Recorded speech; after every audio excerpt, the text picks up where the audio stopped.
Hey folks, it's me again, Flyover Bob. I just thought I'd address some stuff that's going on. I'm sitting out here in my car in the driveway because I needed to get out of the house, and you can't really go anywhere because of our quarantine, which is cool. I mean, I get that. It's understandable, and it's the safest way to deal with this virus. My thing is that I'm really disgusted with the Democratic Party and some of our rhino Republicans as to how they're acting as far as they're throwing all of this pork barrel crap into that bill for the coronavirus. I really, really wish I wish the president would have vetoed that bill. I really do. I would have supported him 100%, 100% if he would have vetoed that bill. I think that what these rhinos and these other politicians threw in there is just disgraceful. Period. With an exclamation point. I think also, if I was the president, I'm urging the president to do a 8 o'clock nationwide sit down in the White House and explain to the American people exactly what these folks, these rhino Republicans and these Democrats, these politicians, put into that 9,000 page bill, whatever it is, you know. He needs to let the American people know what these people have put in there specifically, and explain to the American people why he signed this bill. I mean, it's crazy. It's crazy. Why are we giving money to, these different entities of government and public radio? Why do they need more money?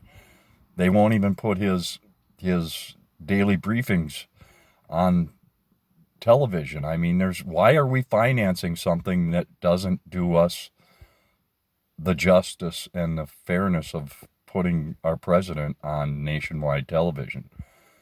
Public TV, public broadcasting is, in certain areas, not all areas, but in certain areas, is boycotting the president's daily briefings.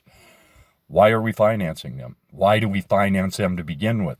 It's public radio. So we give them a bunch of money, and I'm sure all you folks out there have watched public radio. Then they do their marathons 5 times a year to collect more money. They got more money than the DNR, and that's the richest arm of government. I mean, I don't understand it. I don't understand why the president didn't just sit down, tell the American people exactly what he was shooting for in this coronavirus bill, and demand that the politicians in Washington give us, the American people, what we need.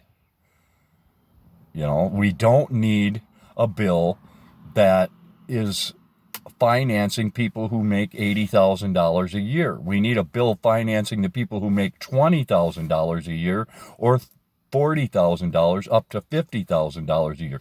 The lower middle class are the ones that are suffering. The people making $25 to $15 to $25 an hour.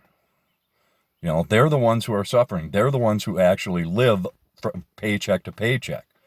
Not these people making $70,000, $80,000. If you made $70,000, $80,000, if I made $70,000, $80,000, you can bet your blue nuggets that I would have money in the bank, because I know how to handle my money. I wouldn't have myself maxed out my credit cards and be so far in debt that, every penny I make on a weekly or monthly basis is going out to pay a creditor. I would be putting money in the bank. I would be prepared for this if I made $70,000 a year. But the highest I ever made in my life was 35, maybe 40,000. So I was living paycheck to paycheck. Yeah, I had the capability to put a few bucks away, but not enough to cover me in a crisis like this. We need to take care of the people who actually do the work, you know, not the people who I get helping the companies out, especially our small businesses. We need to. When these businesses shut their doors, they're not laying their people off. They're giving them pink slips and sending them on their way. So where do those people go to now? They should be able to turn to our government for assistance. We send billions and billions and billions of dollars to other countries in the world. India, Pakistan, Iraq, Iran, you name the country, South American countries. We send money all over the world that we should be keeping here for our people. Right now, we need that money. The Chinese threw us a curveball, a high hanger, that actually, when it got close to the plate, sunk into the dirt. They threw us a curveball, and we need to make them stand up and take responsibility for it. These people are, these Chinese government officials, not the people of China. Unfortunately, they don't have any power.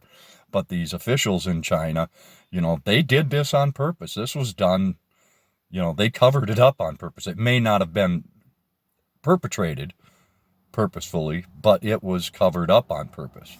And the Chinese government needs to be held accountable. Personally, I think that all the money that we owe China right now, they've burned through that with the devastation to our economy and the citizens of the United States.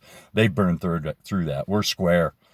That if I was a president, I'd come out and say, which is the reason they'll make a guy like me president, because I would be pragmatic. You screwed us for $17 trillion in economic destruction. So guess what? We owe you nothing. We're square.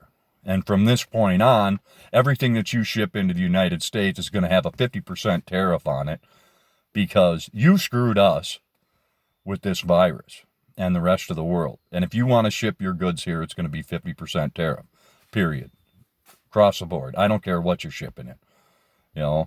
Take back our medical technologies and our, build this stuff in America. Create this stuff in America. Stop depending on these foreign countries, China, India, Pakistan, all these other countries that, we dump all our money into, and then they sell us stuff back. We've helped almost every country in the world that's at one point or another to get back on their feet after devastating wars or whatever the case may be. You think about it, every country in Europe pretty much was rebuilt by the United States after the Second World War. All of them, Korea, we pretty much rebuilt South Korea. Their economy is thriving. We did rebuild Japan. We destroyed it, but we rebuilt it. We made it better than what it was before the Second World War.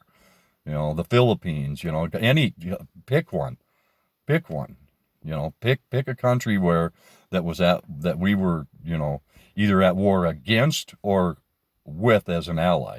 We've rebuilt them all. Bring the money home. Use it for our citizens. Stop spending our money on bullshit. I could care less if the Kennedy Institute for Art or whatever the hell it's called is financed or not. As far as I'm concerned, you could close the doors on that place and leave them closed for 6 months. Send all that money that would go to them to the American people that make $30,000 or less. Take care of our folks. They need it. As far as our nurses and first responders and all these other people that are out on the front lines of this medical crisis, you want to give people student loan forgiveness, give it to them. They deserve it. They put their asses on the line every single day for the rest of us in America. Thanks for listening. I appreciate your Americanism. We all need to stick together and root for us, just us. Have a wonderful day. Stay safe. Stay confined. Kiss your kids and grandkids over Skype or, video chat or whatever it is you do. Just make sure everybody you know knows that you love them. Everybody that you love knows that you love them. Be safe. Stay well.